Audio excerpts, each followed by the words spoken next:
Hello बच्चों, कैसे हैं आप। कक्षा 4 की हिंदी की क्लास में आप सभी बच्चों का स्वागत है। बच्चों, पहले भाग में हमने इसके किरमिच की गेंद का पाठ का अध्ययन किया था। आपने घर में सबने दोहराया भी होगा वो पाठ। आज हम इसी पाठ के अभ्यास प्रश्नों पर चर्चा करेंगे और उनके उत्तर जानेंगे। तो चलते हैं अभ्यास प्रश्नों पर। कहानी की बात। दिनेश की माँ मशीन चलाते चलाते बोली, बेटा कहाँ जा रहे हो। दिनेश की माँ कौन सी मशीन चला रही होंगी। तुमने इस मशीन को कहाँ देखा है। तो बच्चों, इस प्रश्न का उत्तर होगा, दिनेश की माँ सिलाई मशीन चला रही होंगी। मैंने इस मशीन को अपने घर में और दर्जी की दुकान में देखा है। ख प्रश्न है, दिनेश ने सारी सीताफल की बेल छान मारी। दिनेश क्या खोज रहा था। दिनेश को कैसे पता चला होगा कि यह चीज़ वही चीज़ गिरी है। उत्तर होगा, दिनेश क्रिकेट की गेंद खोज रहा था। दिनेश को क्यारी में किसी चीज़ के गिरने की आवाज़ सुनाई दी। उस आवाज़ को पहचान कर दिनेश को पता चला होगा कि क्यारी में क्रिकेट की गेंद गिरी है। ग प्रश्न है, दिनेश अच्छी तरह से जानता था कि गेंद दीपक की नहीं है। दिनेश को यह बात कैसे पता चली। गेंद दीपक की हो ही नहीं सकती। दीपक बार बार गेंद को अपनी क्यों बता रहा होगा। उत्तर होगा, दिनेश को जो गेंद मिली थी वह एक नई चमचमाती हुई गेंद थी, जबकि दीपक ने अपनी गेंद 5 महीने पहले खोई बताई थी। इस तरह दिनेश को पता चल गया था कि गेंद दीपक की नहीं है, पर दीपक बार बार गेंद को अपनी इसलिए बता रहा होगा क्योंकि वह उस गेंद को पाना चाहता था। गेंद किसकी। इसमें प्रश्न है, दीपक ने गेंद को अपना बताने के लिए उसके बारे में कौन कौन सी बातें बताई। उत्तर है, दीपक ने बताया कि मेरी गेंद 5 महीने पहले खो गई थी। उसने यह भी कहा, मेरी गेंद में ऐसा लाल रंग का निशान था। अपने पापा से मैं कहलवा भी सकता हूँ। उसने कहा कि मेरी गेंद में टप्पे की ऐसी ही आवाज़ आती थी। ख प्रश्न है, अगर दीपक और दिनेश गेंद के बारे में फैसला करवाने तुम्हारे पास आते हैं तो तुम गेंद किसे देती। यह भी बताओ कि तुम यह फैसला किन बातों को ध्यान में रखकर करते।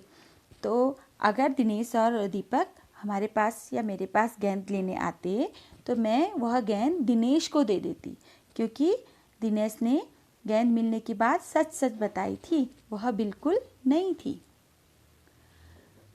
गेंद की कहानी। प्रश्न है, गेंद स्कूटर के साथ कहीं चली गई। उसके बाद उस गेंद के साथ क्या हुआ होगा। सोचो और बताओ। जैसे बच्चों, हम कुछ भी सोच सकते हैं, जैसे इसमें यह भी लिख सकते हैं उत्तर में, गेंद स्कूटर के साथ ही स्कूटर वाले के घर पहुंच गई होगी। वहां उस स्कूटर वाले के बच्चे गेंद को पाकर खुश हो गए होंगे और उस गेंद से खूब क्रिकेट खेलते होंगे। पहचान में प्रश्न पूछा है, मान लो तुम्हारा कोई खिलौना घर में ही खो गया है। तुमने अपने साथियों को घर में बुलाया था कि सब मिलकर उसे खोज लें। अब तुम अपने साथियों को खिलौने की पहचान के लिए अपने साथियों को कौन कौन सी बातें बताओगे, लिखो। तो बच्चों, मान लो कि हमारी एक गुड़िया खो गई है और आपके साथी घर में आए हैं, तो आप ऐसे उसकी पहचान बना सकते हो। जैसे मैं अपने साथियों को ये बताऊंगी कि मेरा खिलौना एक नन्ही गुड़िया है। उसके फ्रॉक का रंग गुलाबी है, उसके बाल सुनहरे घने व लंबे थे। अगला प्रश्न है, कहाँ। सामने की क्यारी में भिंडियों के ऊंचे ऊंचे पौधे थे। एक और सीताफल की घनी बेल फैली हुई थी। सीताफल की बेल होती है और भिंडी का पौधा। बताओ और कौन कौन सी सब्जियां बेल और पौधे पर लगी रहती हैं। तो बच्चों, आप लोग देखते हैं, देखा भी है आपने और आपको पता भी है कि बेल में होती हैं सब्जियां लौकी, कद्दू, करेला, ककड़ी, और पौधा मिर्च, बैंगन, भिंडी और टमाटर आदि सब्जियां पौधे पर होती हैं। तरह तरह की गेंदें। प्रश्न है, गेंदों के अनेक रंग रूप होते हैं। अलग अलग खेलों में अलग अलग प्रकार की गेंदों का इस्तेमाल किया जाता है। नीचे दी गई जगहों में खेलों के अनुसार गेंदों की सूची बनाओ। तो बच्चों, हमें पूछा गया है, क्रिकेट की गेंद किसकी होती है, किरमिच की। फुटबॉल की चमड़े की गेंद। हॉकी की गेंद रबड़ की होती है। टेनिस की गेंद भी रबड़ की होती है और वॉलीबॉल की गेंद चमड़े की होती है। तो इस प्रकार हमने सूची बनाई इसकी। अगला है, खोजो आसपास। दिनेश चिक सरकाकर बरामदे की ओर भागा। प्रश्न है, चिक पर्दे का काम करती है। चिक और पर्दे में क्या फ़र्क होता है? इन दोनों में क्या अंतर है? समूह में चर्चा करो। इसी तरह पता लगाओ कि इन शब्दों में भी क्या अंतर है। तो बच्चों, चिक और पर्दे में फ़र्क ये होता है, चिक बांस की तिल्लियों से बना होता है जबकि पर्दा कपड़े का बना होता है। अगला पूछा है, टहनी और तना में क्या अंतर होता है? तना जमीन के ऊपर का भाग होता है जहाँ से शाखाएं निकलती हैं। टहनी पेड़ की डाली होती है जो तने से निकलती है। तना मोटा होता है और टहनी पतली होती है। फिर पूछा है, पेड़ और पौधा। पेड़ बड़ा होता है और मजबूत होता है जबकि पौधा छोटा और कमज़ोर होता है। पेड़ की लकड़ी से फर्नीचर बनाया जा सकता है जबकि पौधे की लकड़ी किसी काम नहीं आती। अगला है, घूस और चूहा। घूस बड़ा होता है जबकि चूहा छोटा होता है। घूस खेतों या बगीचों में बिल बना के रहता है जबकि चूहा हमारे घरों में भी रहता है। अगला अंतर पूछा है, मुडेर और चार दीवारी में। किसी छत के चारों ओर उठा हुआ दीवार का ऊपरी भाग मुडेर कहलाता है। चार दीवारी किसी जमीन के चारों ओर घेरने के लिए बनाई गई दीवार होती है। मुडेर की ऊंचाई कम होती है जबकि चार दीवारी की ऊंचाई अधिक होती है। तो बच्चों, हमने इन मिलते जुलते शब्दों में अंतर जाना। अब अगला है, खोजो आसपास में ही। अगला प्रश्न है, चिक सरकंडे से भी बनती है और तिलियों से भी।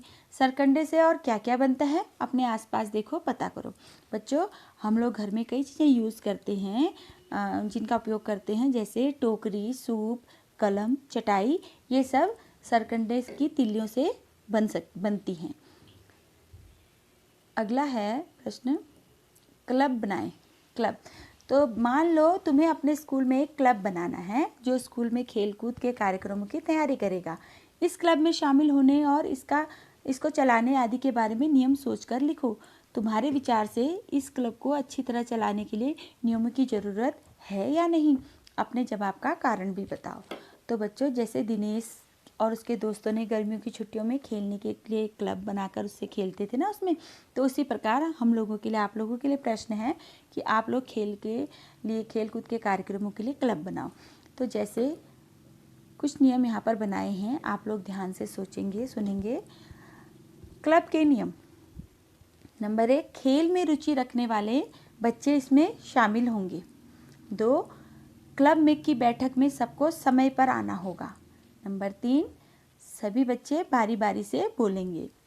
नंबर 4, खेल कूद के बारे में सभी मिलकर फैसला करेंगे। नंबर 5, सबको नियमों का पालन करना होगा। नंबर 6, क्लब कैप्टन की बात सभी मानेंगे। और मेरे विचार से क्लब को अच्छी तरह चलाने के लिए सभी नियमों की ज़रूरत है। इसके बिना किसी नियम के बिना क्लब बनेगा तो उसमें सभी अपने अपने मन की चलाएंगे। तो बच्चों, इसीलिए किसी भी समूह या क्लब को गठित करने के लिए उसमें नियमों की आवश्यकता होती ही है। अगला है 1, 2, 3 से संबंधित प्रश्न है। दिनेश ने तिमंजिली इमारत की ओर देखा। जिस इमारत में 3 मंजिलें हों उसे तिमंजिली इमारत कहते हैं। इन्हें क्या कहेंगे? जैसे जिस मकान में 2 मंजिलें हों तो उसे क्या कहेंगे बच्चों? 2 मंजिला मकान। जिस स्कूटर में 2 पहिए हों, दुपहिया स्कूटर। जिस जगह 3 रंग हो, तिरंगा। जिस जगह पर 4 राहें मिलती हों, चौराहा। जिस स्कूटर में 3 पहिए हों, तिपहिया स्कूटर। तो बच्चों, इस तरह से हम नया शब्द बनाएंगे पहचान के लिए। अगला है सब्जी एक नाम अनेक। एक ही सब्जी या फल के नाम अलग अलग स्थान पर अलग अलग होते हैं। जैसे नीचे कुछ नाम दिए गए हैं: सीताफल, कांदा, बटाटा, अमरूद, तोरी, शरीफा, काशीफल, बैंगन, नेनुआ, तरबूज, घिया। तो बच्चों, बाकी नामों का इस्तेमाल किन स्थानों पर कैसे होता है पता करो। तो कुछ इसमें लिखा है हमने। कांदा बोला जाता है गुजरात में, बटाटा गुजरात में, काशीफल उत्तर प्रदेश में, नेनुआ बिहार उत्तर प्रदेश, कुम्हड़ा उत्तर प्रदेश बिहार। तो बच्चों, इन सब्जियों को अलग अलग स्थानों पर अलग अलग नाम दिया जाता है जबकि वो सब्जी वही होती है। और हमारे यहाँ अमरूद, तोरी, शरीफा, बैंगन, तरबूज, घिया, इन नामों से ये सब्जियां पहचानी जाती हैं। तो बच्चों, आज हमने इस पाठ से, किरमिच की गेंद पाठ से बहुत सारी जानकारियाँ प्राप्त की और इनको समझा। सभी बच्चे इन प्रश्नोत्तरों को अपनी हिंदी की पक्की कॉपी में सुंदर लेख में लिखेंगे और इन्हें याद करेंगे। अब हम अगले वीडियो में जल्दी ही नई जानकारियों के साथ मिलेंगे। तब तक के लिए बच्चों, बाय बाय।